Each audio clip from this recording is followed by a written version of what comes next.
Hey there, everyone. Here we are at lesson 100. We are more than 1/4 of the way through the book, and this is a good one.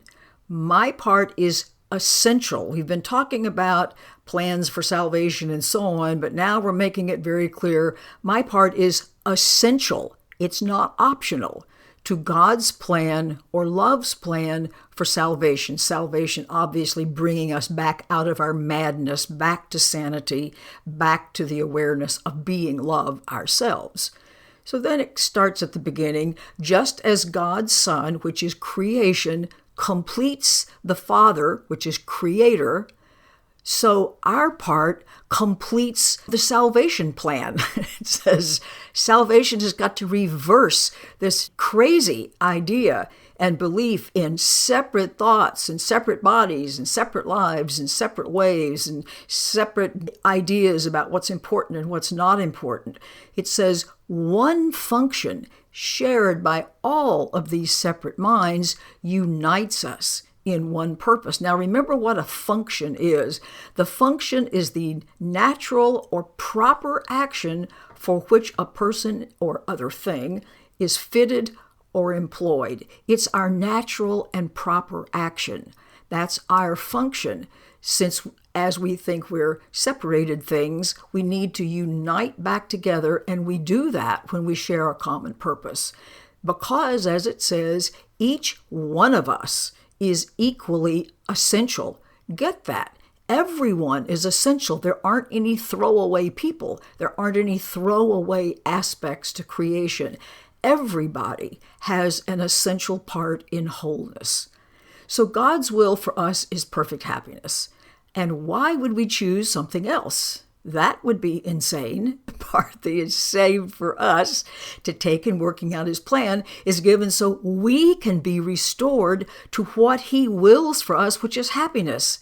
Why would I not want to cooperate in a plan for my happiness? We'll actually find out later, but it's throwing out the question at this point.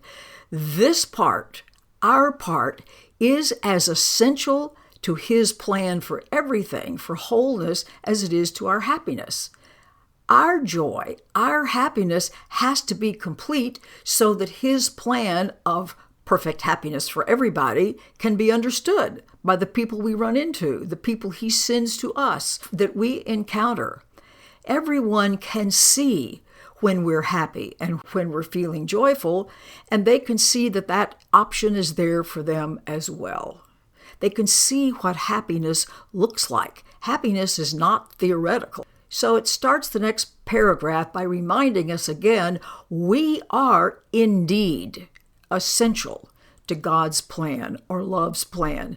Without our joy, joy just isn't the fullness of joy. The same with our smile. If we're not smiling, we're sad. And if we're sad, we're saying basically the plan of God doesn't work. Don't bother. So our part in, you might say, saving the world isn't being taken care of by us. And no one laughs because all laughter can but echo ours. And then it says the same thing again in the next paragraph. This is very unusual when two paragraphs side by side begin with exactly the same sentence, but this one does. It's trying to make a point. You are indeed essential to love's plan. So just as our light increases every light that shines in heaven or in wholeness, so our joy on earth, here where we seem to be, calls to every mind to let go of sorrow. Remember, sorrow can only come when the ego is in there telling stories. And take our place in God's plan. God's messengers, that would be all of us, are joyous. Joy heals sorrow. You can't be joyous and in despair at the same time. So joy is proof that happiness is our birthright, that it's here for us, and this is available freely for anyone who will accept this gift. So we don't want to be sad today, because if we do, we fail to take our part. Once again, here's this word, a third time in a row, that's essential to love's plan, as well as to our expanded vision. Remember, sadness is of the ego. Sadness is the sign that you would rather play some other part instead of this essential part in bringing wholeness back into our minds that's been given us. And so therefore we just fail to show the world how great happiness can be for everyone. So today we're going to try again to understand joy is our function. Now remember, function is our natural or proper action. That's what's built into us. So if we're going to be sad, our part isn't fulfilled. And the world is thus deprived of our quotient of joy, so to speak, that makes up the wholeness of joy. We're only asked to be happy so that everyone can see, those who still are drawn to sadness can see how much they're loved and how much sorrow can disappear. No fear troubles anyone. So we're asked to be God's messengers today, to bring his peace to everyone who sees us and interacts with us and sees that we're feeling happy and safe and all is well. And we're going to prepare today, again, we're doing the 5-minute practice things for every hour, by just allowing the sense of happiness in us to arise. Now remember, I hope that you've heard something else I've said someplace, not necessarily in these lessons, that our emotional state is caused by our thoughts. And so if these are the thoughts that we engage with, then feeling happier and safer and more joyous and more peaceful is going to be automatic. That is the reason why we're asked to focus on these truthful thoughts, because when you do, the stress response gets quiet, you feel safe again, you can begin to expand, you can begin to feel peaceful. You cannot feel that happiness, you can't feel that safety while you think you're a non-essential throwaway person that nobody cares about. That's very stress-inducing. Okay, now begin these exercises with today's thought. I am essential, I am essential, I am essential. The part that is my essential part is to be happy. That's the only thing that's asked of us, is to be happy. That's hardly a sacrifice. We've been wrong in believing that sacrifice is asked of us. No sacrifice is asked in order to be happy. In other words, there's not a payment due.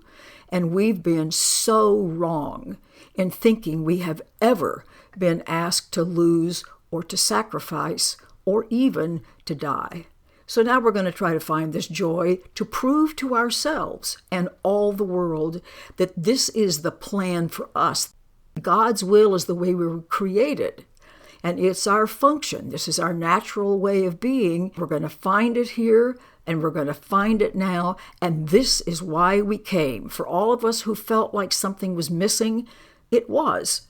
What was missing was our joy and that substance of peace, and that's because we were just believing a bunch of things that aren't true. So let this be the day when we succeed. Be undismayed by all these little thoughts and foolish goals that you pass as you ascend to meet the Christ in you, as you ascend to become aware of love's presence. Now, you might think of that, those of you who are more scientifically oriented, as raising the frequency of your energy field. In other words, the higher and more refined your energy field gets as you practice these very loving, peaceful thoughts, you can see how the word ascension is used. And then it says, he will be there. Love will be there. You can reach this now. What could you possibly want in place of this experience? What little thought has power to hold you back when you decide what you want to do, which is to take your essential part?